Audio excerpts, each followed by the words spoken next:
এখন 2070 সাল। বিছানায় শুয়ে থাকতে থাকতে বোরিং লাগছে, তাই হঠাৎ মনে হলো নাতনির রুমে গিয়ে একটু নাতনির সাথে গল্প করি। তারপর বিছানা থেকে আস্তে আস্তে উঠে টেবিলের উপর থেকে চশমাটা নিয়ে পরে নিলাম। এখন আবার চশমা ছাড়া কিছু চোখে দেখতে পারি না। তারপর বিছানার কোণ থেকে লাঠিটা নিয়ে আস্তে আস্তে নাতনির রুমে গেলাম। সেখানে গিয়ে দেখি নাতনি ল্যাপটপের মধ্যে যেন কি করতেছে। আমাকে দেখেই বললো, এসেছো দাদু, বসো, আমি টিউশনে যাব, রেডি হই। ও ল্যাপটপটা খোলা রেখে চলে গেল। আমি ল্যাপটপের সামনে গিয়ে বসলাম। বসেই দেখি ল্যাপটপের মধ্যে ফেসবুক নামক একটা অ্যাপ, যে অ্যাপটা আমাদের সময়ের মতো না। আমি মনে মনে ভাবলাম হয়তো অ্যাপটা আপডেট হয়ে গেছে, আর আফসোস করে বলতে লাগলাম, হায় রে, কত যুগ কেটে গেল, ফেসবুকে ঢোকা হয় না।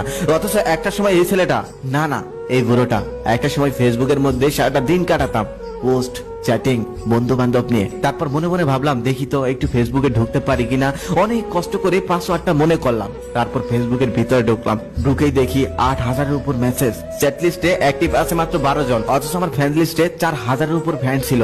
মনে মনে ভাবলাম তারাও হয়তো বৃদ্ধ হয়ে গেছে আমার মতোই, এখন আর হয়তো তারা ফেসবুকে ঢোকে না। ইনবক্সে ঢুকতেই প্রথমে আমার ক্লোজ ফ্রেন্ডের একটা মেসেজ পেলাম, যেখানে লেখা ছিল, বন্ধু শরীরটা ভালো নাই রে, বেশি দিন হয়তো বাঁচবো না, পারলে ক্ষমা করে দিস। আমার সেই বন্ধুটা আরো 4 বছর আগে মারা গেছে, খবর পেয়েছিলাম। আর এই মেসেজটা ছিল 5 বছর আগে। আমার বেস্ট ফ্রেন্ড মারা গেছে আরো 9 বছর আগে। ওর সাথে করা চ্যাটিং গুলো এখনো আছে। দেখে হাসলাম, আবার অবাক হলাম, কষ্টও পেলাম। তারপর আমাদের বন্ধুদের একটা গ্রুপ ছিল, সেই গ্রুপে ঢুকলাম। সেই গ্রুপের প্রত্যেকটা মেসেজ এখনো জীবন্ত, তবে সেই মানুষগুলো এখন আর জীবন্ত নেই। অনেকেই মারা গেছে, আর অনেকের খোঁজ জানি না। অবশেষে পেলাম সেই মানুষটার মেসেজ, হ্যাঁ, যাকে একটা সময় পাগলের মতো ভালোবেসেছিলাম, আমার প্রথম প্রেম। অনেক ভালোবাসার পরেও তাকে পাওয়া হয়নি, তার সাথে আর কখনো দেখাও হয়নি। তারপর তার আইডিতে ঢুকলাম। ঢুকে দেখলাম লাস্ট 16 বছর আগে একটা পোস্ট করা হয়েছিল, যেখানে সে আর তার নাতনি, তবে চুলগুলো সাদা, সাদা শাড়ি পরা। তার একটু নিচে যেতেই দেখলাম তার ফ্যামিলির সাথে একটা ছবি আপলোড দেওয়া। সেখানে সে, তার স্বামী, সন্তান, নাতি নাতনি সবাই। কত সুন্দর একটা ফ্যামিলি। তাকে শেষবার যখন দেখেছিলাম তখন চুলগুলো কত স্টাইল করা ছিল, লাল শাড়ি পরা ছিল। তবে আজকে পুরোই ভিন্ন।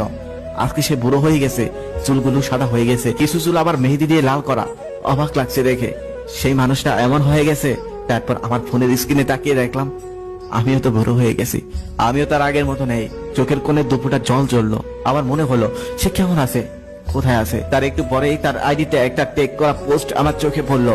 সেখানে লেখা ছিল, এই দাদি আজকে বিকেল 4টায় মারা গিয়েছে, সবাই ওনার জন্য দোয়া করবেন, আল্লাহ যেন ওনাকে জান্নাত নসিব করেন। পোস্টটা ছিল 4 বছর আগে। তার মানে মানুষটা 4 বছর আগেই মারা গেছে। আফসোস করলাম, কষ্ট পেলাম। হায় রে, যে মানুষটার সাথে একসাথে বাঁচার কথা ছিল, এত ভালোবাসা ছিল, এত স্বপ্ন ছিল, তবে কিছুই পূরণ হলো না। তারপর একে একে প্রিয় বন্ধুগুলোর আইডিতে ঢুকছিলাম। তাদের প্রত্যেকটা আইডি এখন প্রাণবন্ত, SMS গুলো এখনো আছে, তবে তারা আর প্রাণবন্ত নেই। তারা অনেক আগে দুনিয়ায় মায়া ছেড়ে চলে গেছে। এক বন্ধু লাস্ট